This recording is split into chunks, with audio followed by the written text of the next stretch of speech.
मित्रांनो, आता Kasara railway station 4 kilometre राहिलं आहे. व्हिडिओ संपवतो आता इथेच आणि ट्रेनने घरी जातो. व्हिडिओ आवडला तर लाईक करा आणि तुमच्या सायकल प्रेमी मित्रांबरोबर शेअर करायला विसरू नका.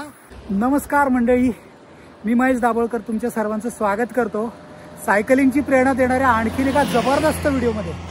मित्रांनो, आजच्या व्हिडिओमध्ये तुम्हाला सायकल लोकल ट्रेनमधून कसं घेऊन जायचं हे मी दाखवणार आहे.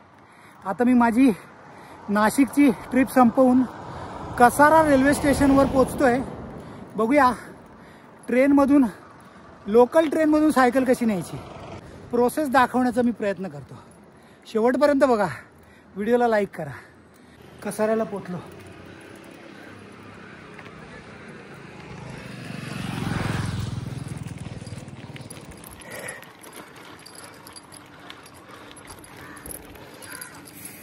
सो मित्रांनो, आता कसारा स्टेशनला पोहोचलो. माझी तिकीट काढली मी आणि तिकीट विंडोवर विचारलं सायकलची तिकीट, तर ते म्हणाले की TC कडून घ्या. सो आता डायरेक्ट चढणार आहे ट्रेनमध्ये. मित्रांनो, नॉर्मल आहे, आपण जेव्हा तिकीट विंडोवर जातो ना तेव्हा सायकलची तिकीट मागायची. ती नॉर्मली आपल्याला TC देतात.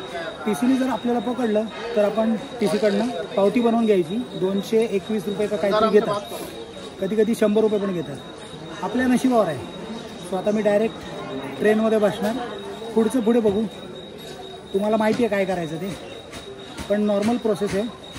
तिकीट विंडोवर विचारायचं आणि TC कडनं, TC जर समोर असेल तर TC कडनं पावती बनवून घ्यायची आणि माल डब्यामध्ये बसवायचं सायकलबरोबर आणि मग जिथे पाहिजे तिकडे उतरायचं. चला. सो मित्रांनो, ट्रेनमध्ये बसलो. ही बघा माझी सायकल आणि हा बघा माल डब्बा.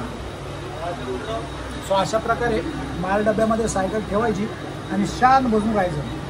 TC आला तर त्याच्याकडनं पावती बनवून घ्यायची, नाही आला तर तुम्हाला माहिती आहे काय करायचं. सो अशा प्रकारे बिंदास लोकलने सायकल घेऊन फिरा, काय काळजी करू नका. मस्त प्रवास होतो, कमी पैशात होतो आणि जास्तीत जास्त लोकांपर्यंत या व्हिडिओला शेअर करा, म्हणजे ज्यांना याचा फायदा घ्यायचा असेल घेऊ शकता. सो कसा वाटला व्हिडिओ, व्हिडिओच्या खाली कमेंट करून सांगायला विसरू नका. भेटूया नवीन व्हिडिओमध्ये.